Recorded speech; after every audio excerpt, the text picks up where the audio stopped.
Hola, hola chicos, chicos.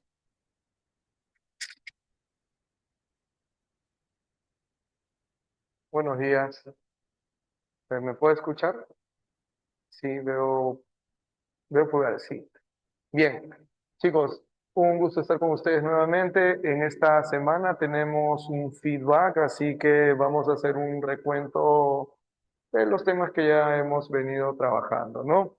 En esta oportunidad vamos a disponer de nuestra pizarra y bueno, chicos, puedo estar atento a sus mensajes, así que sin más empezamos, ¿de acuerdo? Entonces, la primera pregunta me describe la siguiente situación. Imagina que Juan, tu amigo de toda la vida, te dice que no entiende qué significa eso de los atributos de la persona. Tú le respondes que son como las características legales que definen a una persona.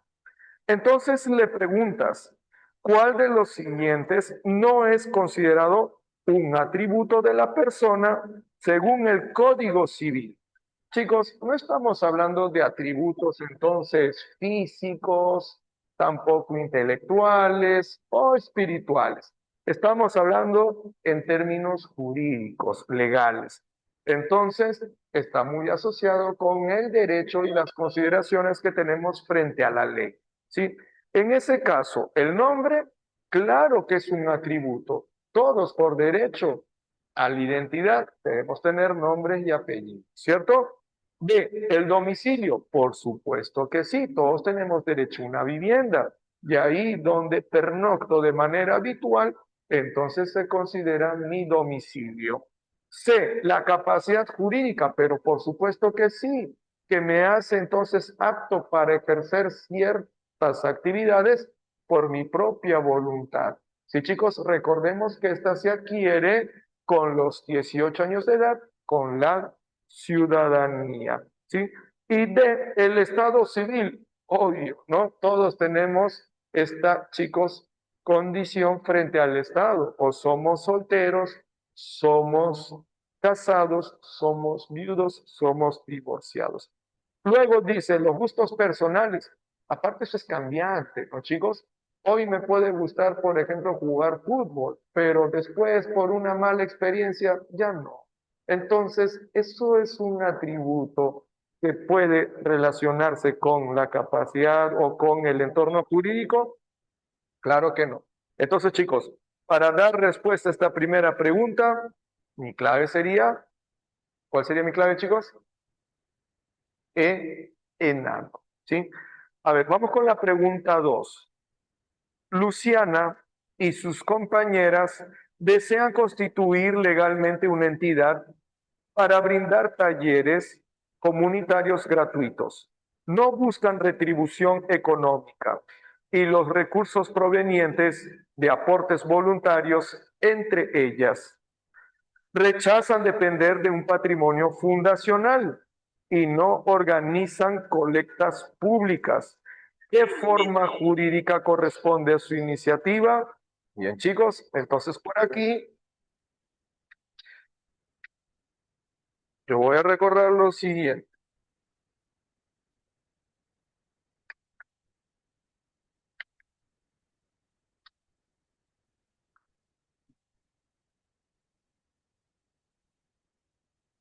En la pregunta 2, ¿qué es lo que voy a recorrer? Algo de sujeto de derecho. Ese es mi tema.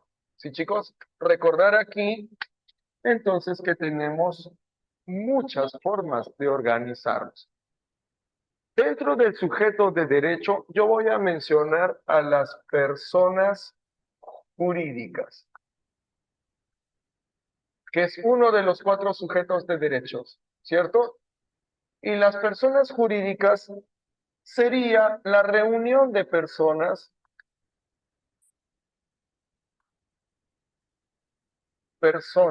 naturales, es decir, cada uno de nosotros, o personas jurídicas. Entonces, puede ser la reunión de individuos o de instituciones. ¿Sí, chicos? en una institución mayor, claro está. Entonces, yo tengo mi empresa y me asocio con mi amigo que tiene su empresa, entonces podemos formar una empresa mayor. Esa sería también una persona jurídica. En este caso, resultado de la reunión de dos personas jurídicas ya. Ahora, dentro de la Constitución, el artículo 2, nuestros derechos fundamentales, chicos, podemos reconocer algo, ¿no? Que nosotros tenemos el derecho a la organización, que podemos establecer, chicos, asociaciones, fundaciones y otras formas para perseguir actos sin fines de lucro. ¿Qué quiere decir eso? Ojo, personas jurídicas de interés público. Entonces, por aquí voy a desprender el derecho a la organización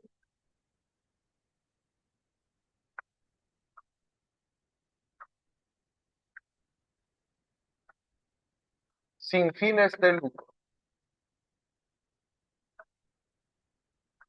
Y es ahí donde yo aprecio, chicos, parte importante del ejercicio. Talleres comunitarios gratuitos. No buscan retribución económica. Entonces estamos por acá. Dentro de las opciones, ¿cuál es la que se ajusta a esta descripción? ¿Una fundación? No. ¿Por qué, profesor? Porque acá dice que no dependen de un patrimonio fundacional y no organizan colectas públicas. Una fundación es creada por personas jurídicas que aportan parte de su patrimonio.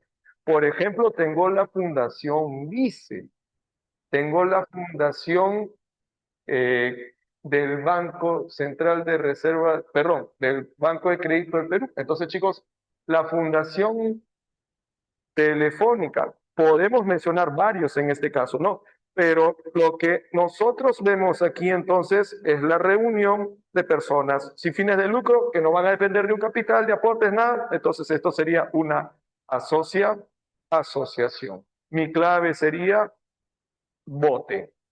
Vamos con la pregunta 3. A ver, un conjunto de familias ha empezado a colaborar en la recuperación de una zona afectada por inundaciones. Se organizan de forma continua, con funciones repartidas, pero no están registradas legalmente ni constituyen una figura formal. Aunque reciben ayuda de entidades públicas y privadas, ¿qué tipo de sujeto colectivo corresponde a esta agrupación?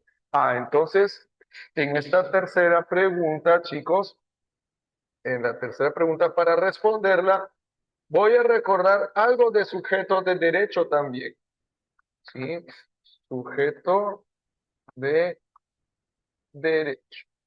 Pero ya no sería una persona jurídica. Entonces, profesor, ¿de qué se trata? De una organización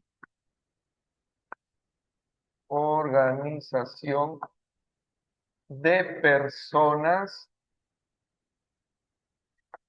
no inscritas. Un sujeto de derecho, chicos, creado a partir entonces de la reunión de personas naturales o jurídicas.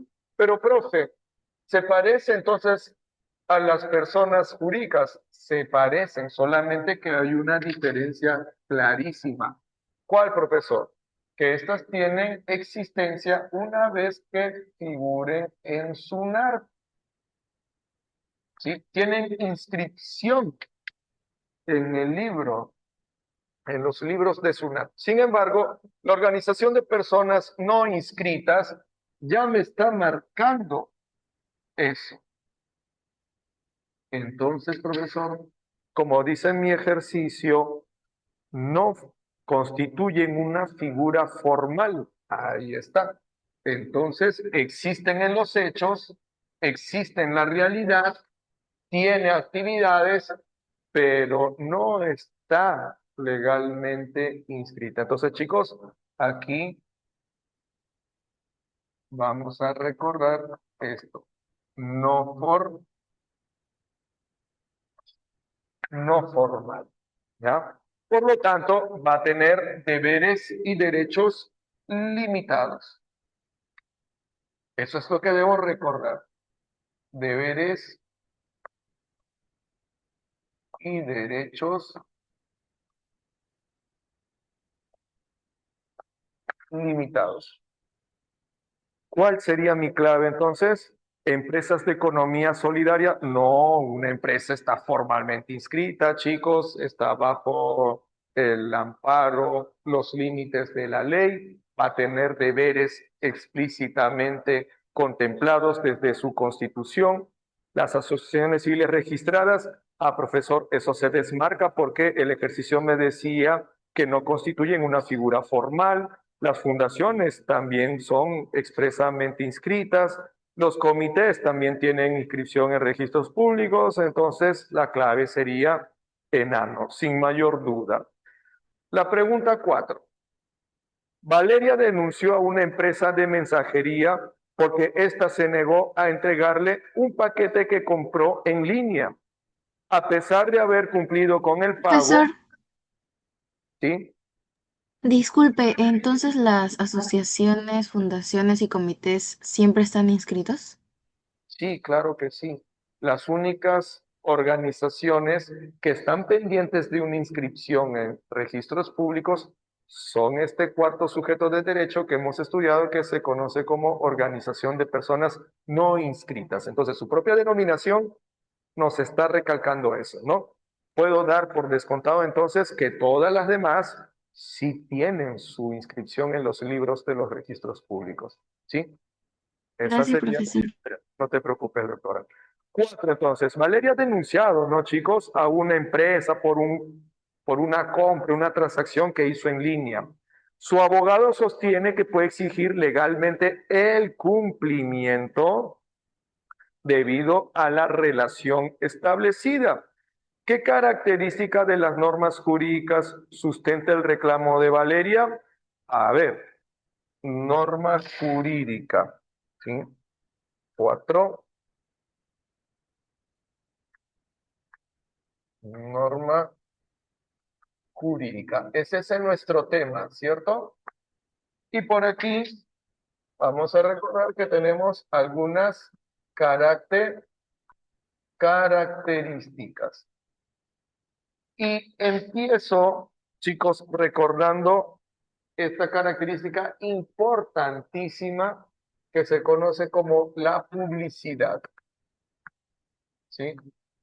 Recuerden que toda norma jurídica se tiene que publicar. En el caso nuestro, el Perú, recordemos que tenemos un diario oficial, una sección de normas jurídicas, es ahí entonces donde tendríamos que ver de una manera oportuna, chicos, publicación de la norma y que ésta empieza a regir al día siguiente, ¿cierto? Para el futuro. Entonces, no aplica para sucesos que ocurrieron tiempo atrás.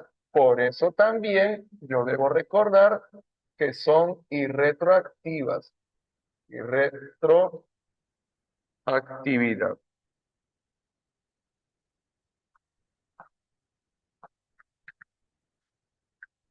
¿Ya, chicos?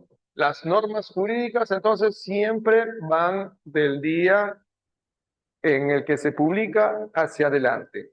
Lo que ocurrió atrás será tratado, será juzgado con las normas que estaban vigentes en ese momento. Salvo una excepción, si es una ley en materia penal que pueda beneficiar a un reo, a un condenado. ¿Ya, chicos? Ahora por acá, otra. Otra característica era la coercibilidad. ¿Qué quiere decir eso, profesor? Que la norma, al conocerla, porque se ha publicado, y como yo soy un buen ciudadano y respeto la Constitución y la ley, entonces avisado estoy. De una manera consciente yo respeto la ley, yo respeto la norma, yo la acato. Entonces, eso es porque la norma es coercible, ¿sí? No se olviden, cuando cada persona de una manera consciente entonces respeta la ley. Pero ¿qué pasa si no respeta la ley? Entonces la persona va a sufrir una sanción. Es ahí donde el Estado con toda la fuerza pública va a intervenir, porque las normas también son coactivas. ¿Sí, chicos? La coactividad.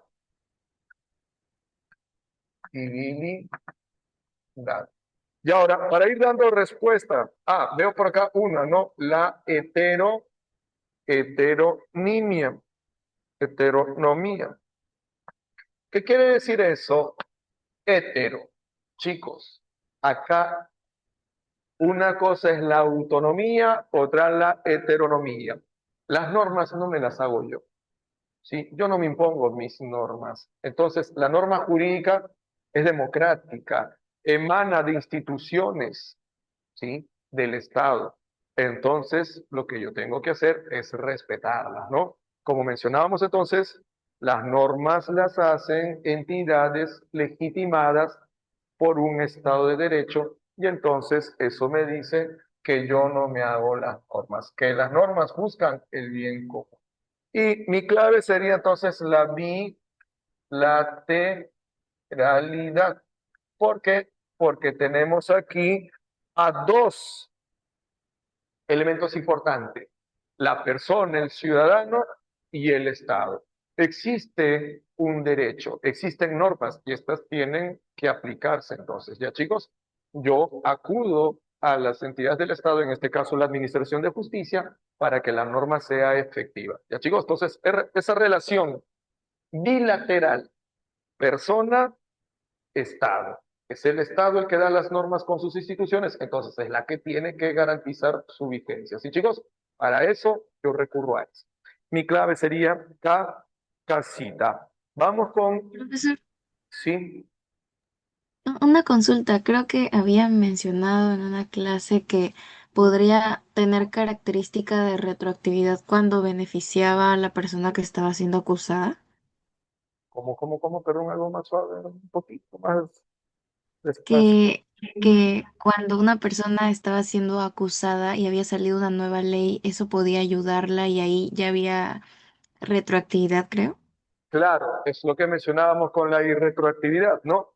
Que es para adelante, salvo, lo mencionamos hace un instante, sea una ley en materia penal que pueda beneficiar a un reo, a un condenado, a alguien que por ahí está privado de su libertad, ¿no? Eso sí es válido, ¿no? Es la excepción.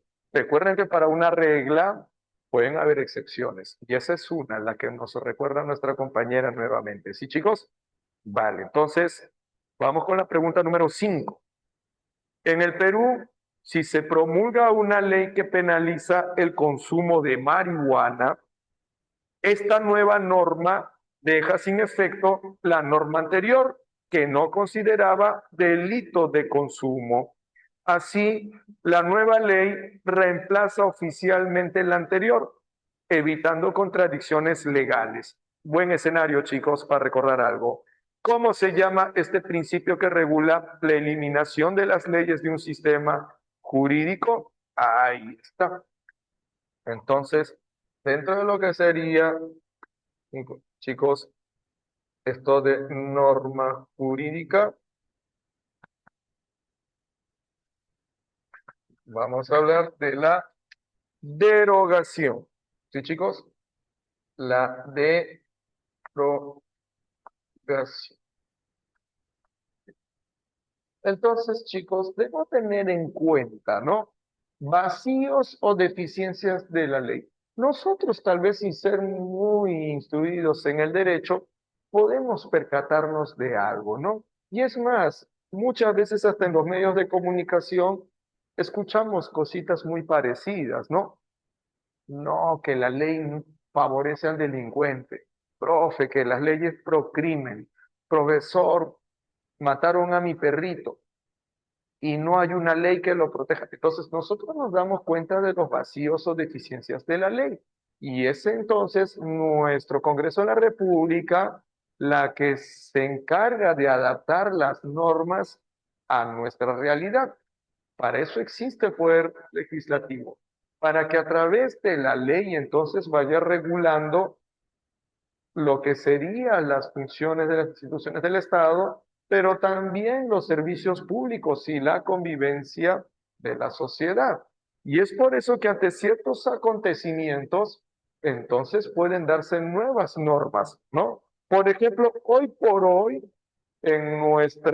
chicos, en nuestro ordenamiento jurídico, lo que se condena, lo que se pena es la comercialización de productos como el que menciona el ejercicio, ¿no? Pero no sanciona el consumo. Entonces, por ahí, lo que nosotros podemos ver es que de pronto puede darse una norma que diga lo contrario. Y para no caer o quedar en vacíos o contradicciones, entonces nosotros hablamos de la derogación. La ley nueva, reciente, viene entonces a subsanar, ya chicos, viene a excluir y dejar sin efecto la norma anterior. Siempre una norma nueva dice deróguese los artículos o toda la ley X, ¿sí?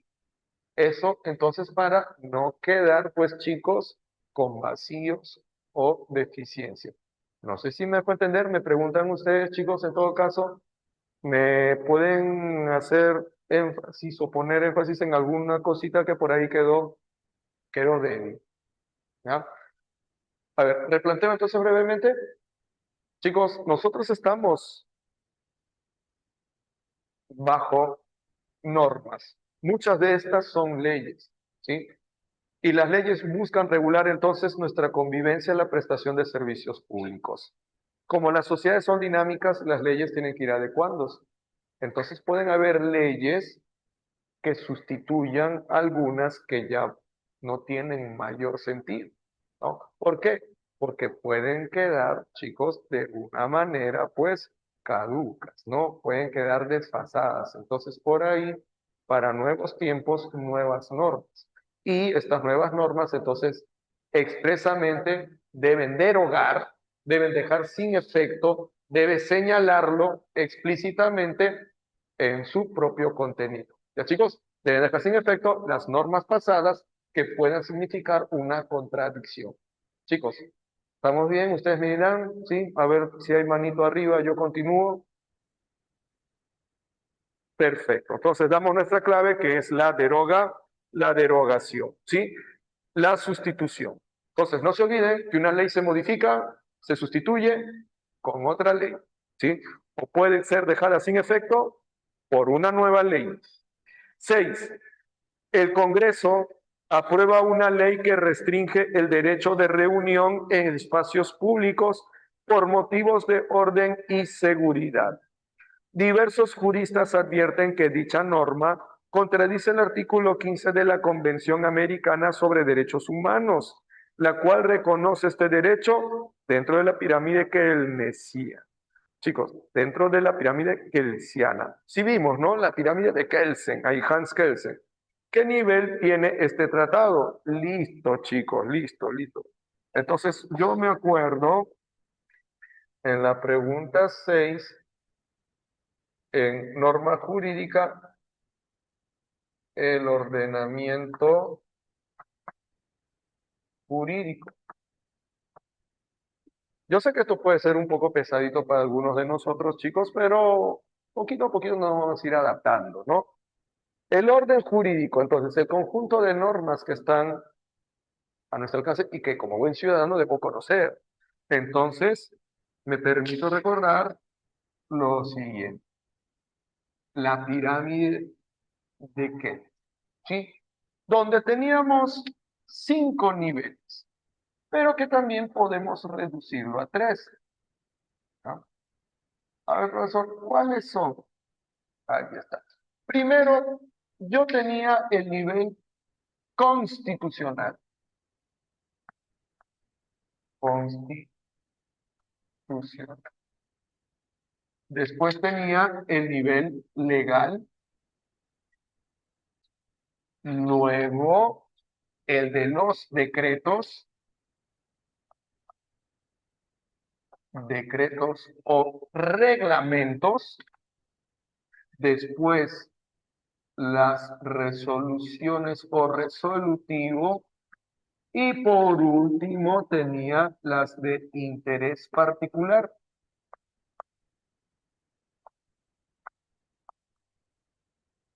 Y los tratados de derechos humanos, como la Convención Americana sobre Derechos Humanos, chicos, son acuerdos que hemos suscrito como Estado, desde un punto de vista soberano. Entonces, es el Perú el que se vincula. Las convenciones son jurídicamente vinculantes, chicos. Entonces, cuando el Perú se suma, se compromete, se allana, se somete y toda su legislación interna tiene que adecuarse. Es por eso que estas normas, estas convenciones, chicos, o tratados de derechos humanos se encuentran en el nivel legal, constitucional, reglamentario, resolutivo de interés particular. Profe, si todo lo demás se tiene que adecuar, entonces debe estar en el primer nivel, ¿verdad? Listo. Aquí están los tratados sobre derechos humanos, como la Convención de los Derechos del Niño, la Convención para erradicar todas formas de discriminación contra la mujer, la Convención que busca erradicar la pena de muerte. Son convenciones que se han suscrito a nivel ONU. Y así como la Convención de los Derechos, perdón, la Convención Americana de Derechos Humanos, que se ha suscrito a nivel regional, a nivel americano. ¿Sí, chicos? Entonces, ¿cuál sería mi clave? Delphi.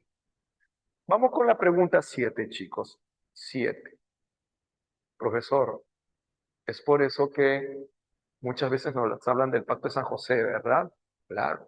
La Convención Americana de Derechos Humanos se conoce también con el nombre del Pacto de San José, ¿no?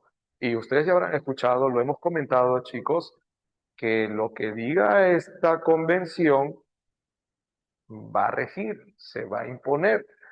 Que el Estado peruano, al suscribir estas convenciones, entonces lo hace parte de su ordenamiento jurídico y por lo tanto mis jueces, sí chicos, nuestros jueces del Poder Judicial van a interpretar y aplicar estas convenciones en nuestro país.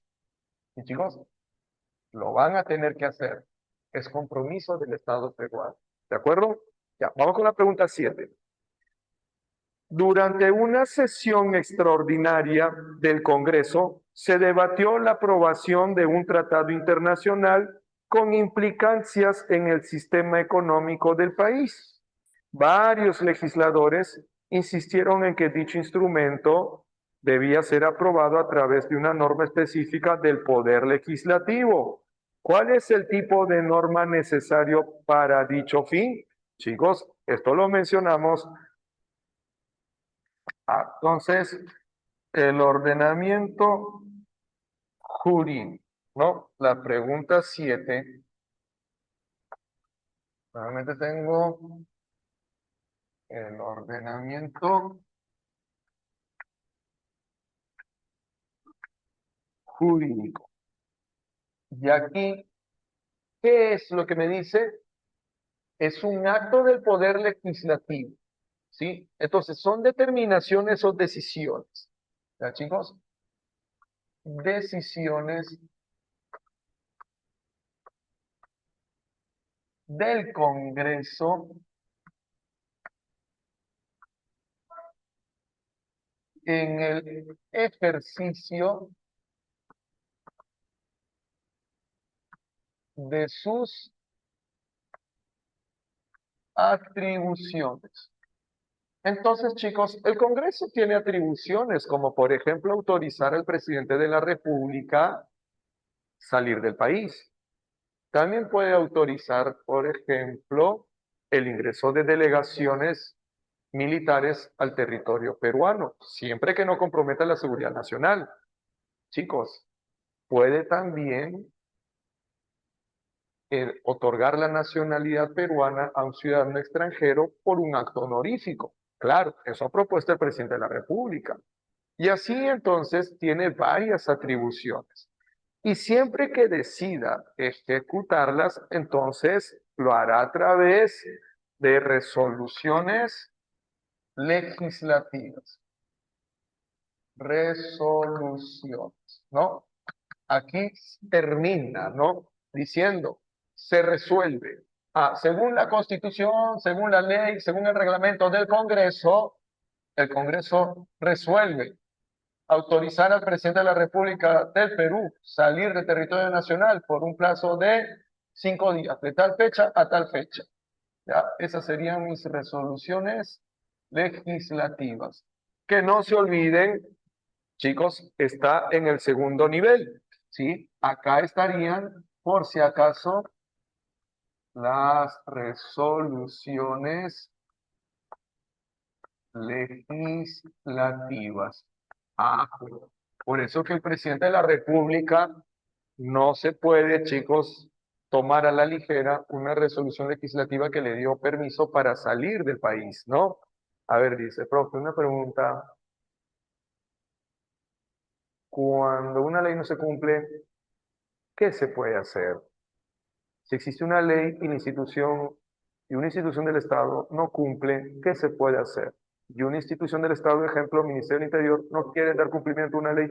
Chicos, siempre está el ordenamiento jurídico para eso, ¿no? Siempre la administración de justicia.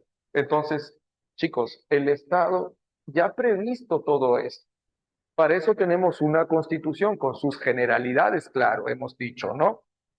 La Constitución me dice que hay instituciones y existe, por ejemplo, chicos, dentro del título 4 de la estructura del Estado, ahí vemos al Poder Judicial y yo puedo demandar al Estado, ¿no? Hay procesos contenciosos administrativos. Pero lo más importante que yo quisiera, ¿no? Porque chicos, estamos empezando en todo esto, es que ustedes sepan que la ley prevé estas situaciones y entonces se puede denunciar a esos funcionarios que se encuentran en las instituciones y no están cumpliendo. Ya vamos a estudiar nosotros incluso lo que son las garantías constitucionales y voy a ver entonces que tengo herramientas a mi alcance para poder obligar a esos funcionarios a que cumplan lo que exige la ley. ¿Sí, chicos? Entonces, las reglas del juego están.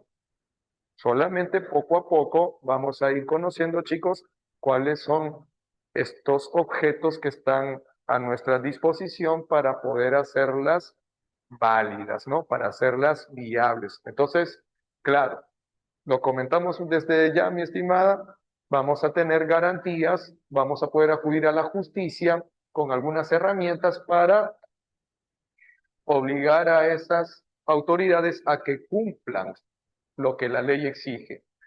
Ahora, eso desde un punto. Y si esa inacción genera perjuicios, atenta contra nuestro cuerpo, nuestra salud, nuestra integridad, chicos, nuestro honor o demás, yo ya podría iniciar otras acciones, ¿no? Entonces, profe, juicio. Para eso existe la administración de justicia. Sí, chicos, otra cosita para cerrar. No se olviden que las resoluciones legislativas, entonces, como son decisiones puntuales, son de carácter específico, ¿sí? De carácter específico. Muy contrario a la ley, que es de carácter general. ¿Ya, chicos? Puntuales, decisiones puntuales. Entonces, vamos con la pregunta número 8. A ver, ¿qué tenemos por aquí? Él es una norma emitida por la autoridad edil que permite la aplicación de una ordenanza municipal de aspectos administrativos y tiene aplicación exclusiva en el ámbito de un gobierno local. Ya está, chicos. Entonces, a ver, tenía aquí mi pirámide, ¿cierto? Y dentro de este segundo nivel, en legal, también tengo mis ordenanzas, ordenanzas municipales.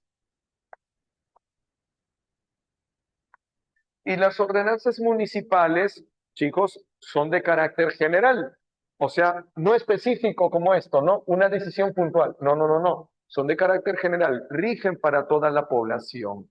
Obviamente, yo, tal vez por conocimientos previos, chicos, sé que las municipalidades están en los distritos y en las provincias, ¿cierto? Allá se encargan del gobierno local, ¿sí? Municipal, provincial. Y entonces cada distrito y cada provincia tiene su propia realidad. Es por eso que los gobiernos locales son autónomos y pueden dar normas según su realidad, ¿sí? Entonces, una ordenanza municipal en el distrito de San Juan del Lurigancho regula cierta actividad, como por ejemplo la limpieza o el ornato de la ciudad. Listo, voy a sacar a mi perrito, tiene que ser con bozal.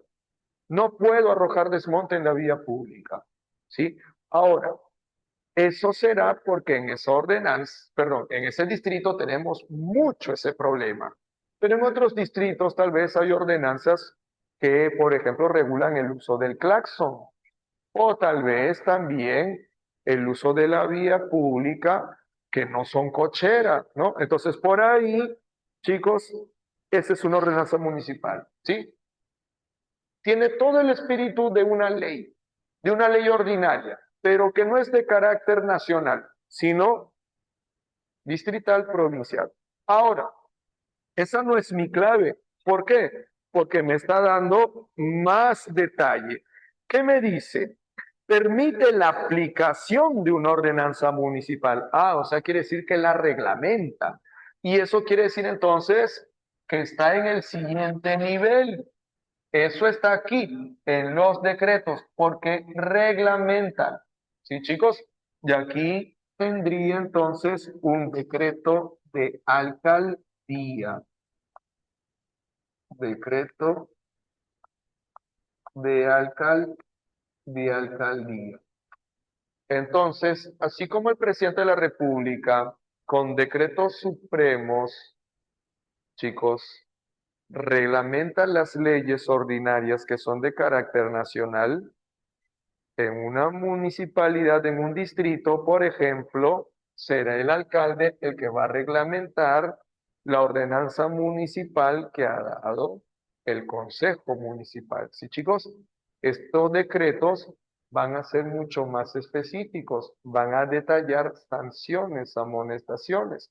Por ejemplo, tenemos la ordenanza municipal que prohíbe el arrojo de desmonte en la vía pública, pero bajo pena de multa. Ah, pena de multa. Sí, ¿quién cobra? ¿Dónde se paga? ¿Cuál es el plazo y todo lo demás? Ya, esos detallitos estarán en el decreto de alcaldía. Entonces, chicos, esa sería mi clave, burrito. 9. Las resoluciones emitidas por entidades del Poder Ejecutivo como ministerios y organismos descentralizados para regular aspectos técnicos y operativos. También mencionó que estas normas no pueden contradecir las leyes, no pueden contradecir las leyes ni la Constitución. ¿Qué nivel de jerarquía tienen las resoluciones ministeriales y directivas emitidas por los ministerios? Ay, ay, ay, chicos, eso entonces, de qué me está hablando? Resoluciones ministeriales está en este nivel, profesor, el cuarto nivel. Listo. Entonces, yo puedo decir que esto era el nivel constitucional o fundamental. O fundamental. Esto es, chicos, luego el nivel legal. Y todo lo que viene después, los decretos y las resoluciones, serían normas administrativas. ¿Ya, chicos? Entonces, la norma administrativa, las normas administrativas tienen que estar en concordancia con las leyes y las normas con rango de ley deben estar en concordancia con las normas constitucionales. Por eso la jerarquía. Ya, chicos, tiene que haber coherencia. Mi Cor- clave entonces, burrito. ¿Sí? Doctor, Pregunta. ¿Me escucha, doctor? ¿Sí? Doctor, una pregunta. Me indicó usted que las resoluciones administrativas son los decretos. Sí, también. A ver, Esa aquí, parte podría volver a explicar eso de las resoluciones y decretos, por favor. claro, hasta aquí. Este, este sería otra división, ¿no? El primer nivel constitucional o fundamental, uno. Después, la ley, ¿sí? Este sería el segundo nivel. Y luego los decretos y resoluciones de carácter general, estas aquí, yo ya podría hacer otra división. Entonces, la pirámide de Kelsen, esta, chicos, recuerden que se adecua, es una adecuación. Kelsen no es un jurista peruano, claro está, pero de alguna manera se ha hecho una adecuación de nuestro orden jurídico a los postulados de Kelsen. Entonces, uno, dos, tres, cuatro, cinco, es lo que dice Kelsen.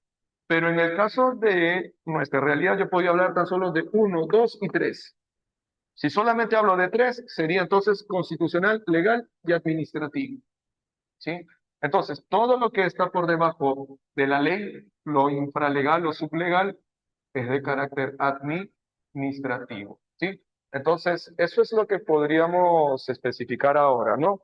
Porque aquí, cuando me hacen mención a una resolución ministerial, sería muy fácil que me diga, ¿no? Está en el nivel de resoluciones, porque ya estaría repetitivamente utilizándose el término resolución. Sería muy sencillo, ¿no? Por eso tal vez me hace mención a lo administrativo porque está por debajo de la ley.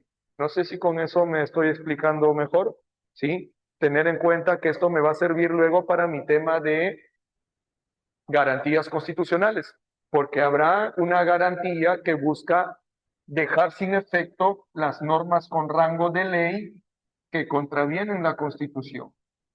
Y hay otra garantía constitucional que se interpone contra resoluciones y decretos de carácter general o actos administrativos que vulneran la ley y la Constitución. ¿Sí? Entonces, habrán dos garantías constitucionales, unas para derogar las normas por rango de ley y otras que apuntan a las normas con un rango inferior a la ley y las llaman administrativas. ¿Ya chicos? Bien, gracias. Ahora vamos con la 10. Carlos está preparando una exposición para su clase de Derecho Constitucional y decide enfocarse en cómo se regulan los poderes del Estado dentro de la Constitución. Para ello, se concentra en las secciones que describen sus competencias, límites y formas de control institucional. ¿Cuál de los siguientes elementos forma parte de la sección orgánica de la Constitución de 1993? A. De clasificación de los derechos fundamentales. B. Declaración de principios filosóficos. C. Organización del Poder Ejecutivo. D. Reconocimiento de tratados internacionales. O E. Enumeración de derechos sociales. A ver, chicos, 8. Dentro de lo que sería la Constitución,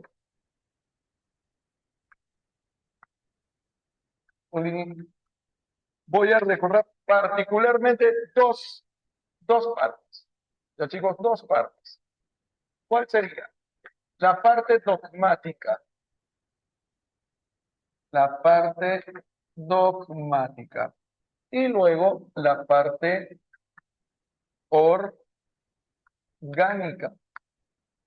¿Se acuerdan cuando hablamos de las leyes orgánicas?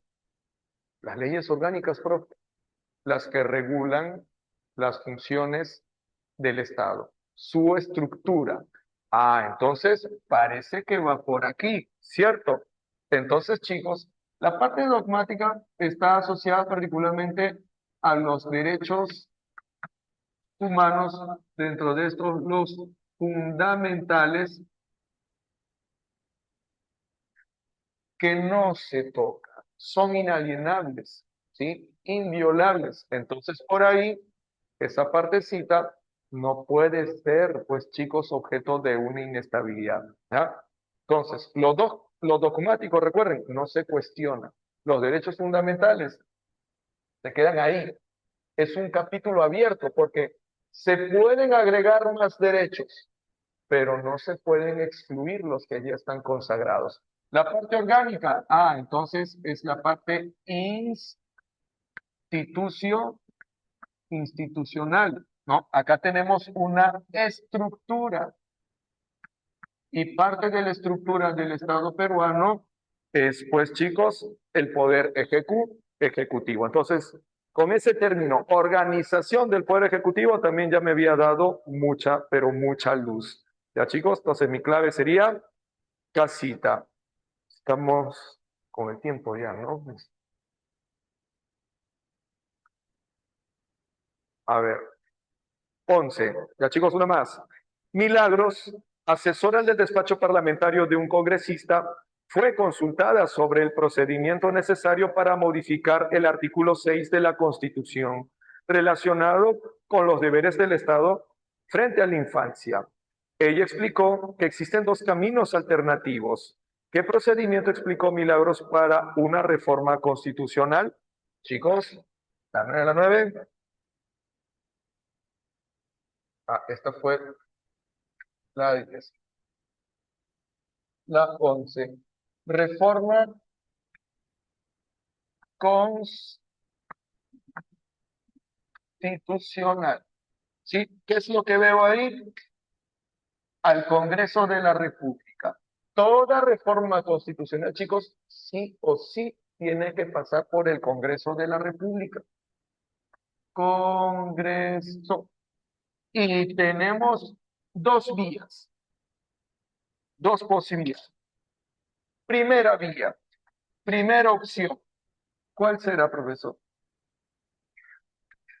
A. Mayoría calificada. Mayoría calificada. O sea, el Congreso va a votar. ¿Ya, chicos? ¿Cuántos votos significa mayoría calificada? 87 votos. Y esto se tiene que dar en dos legislaturas ordinarias sucesivas. Profesor, ¿qué es eso?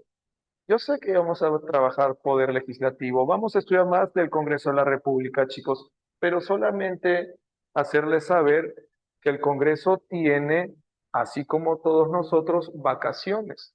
Entonces, los 365 días del año no está operando a toda máquina, ¿no? Sino que tiene sus ciclos. Así como ustedes cuando estaban en el colegio tenían sus vacaciones de verano y sus vacaciones a medio año, por lo tanto, teníamos dos ciclos así grandotes de estudio. Lo mismo ocurre con el Congreso.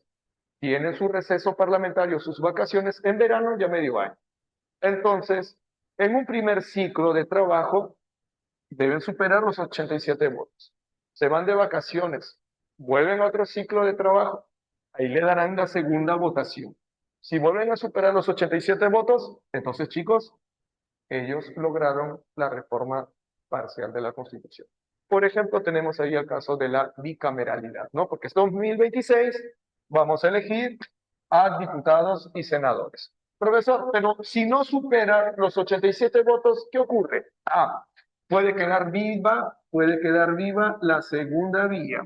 ¿Cuál es la segunda vía? Cuando se obtiene la mayoría absoluta. Absoluta. Pero, ojo, eso es menos. ¿Por qué? Porque la mayoría absoluta son 66 votos. Si eso fue lo que se alcanzó, entonces chicos, esto ya no tiene sentido.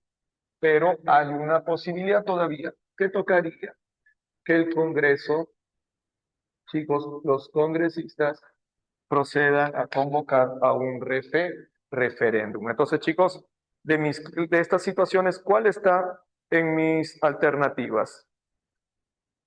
casita, casita, ¿sí? Les dejo la clave de las 12, chicos. Sería burrito. Recuerden que toda norma jurídica que emana del Congreso es democrática, se debate, ahí está la representación nacional. Chicos, se puede socializar un proyecto de ley y entonces con el debate se llegan a consensos y eso se aprueba por mayoría. Mayoría manda, se dice, ¿no? Práctica democrática. Bien, chicos, nos vemos, cuídense mucho, hasta la próxima. Muchas gracias por su atención. Permiso. No, gracias, gracias.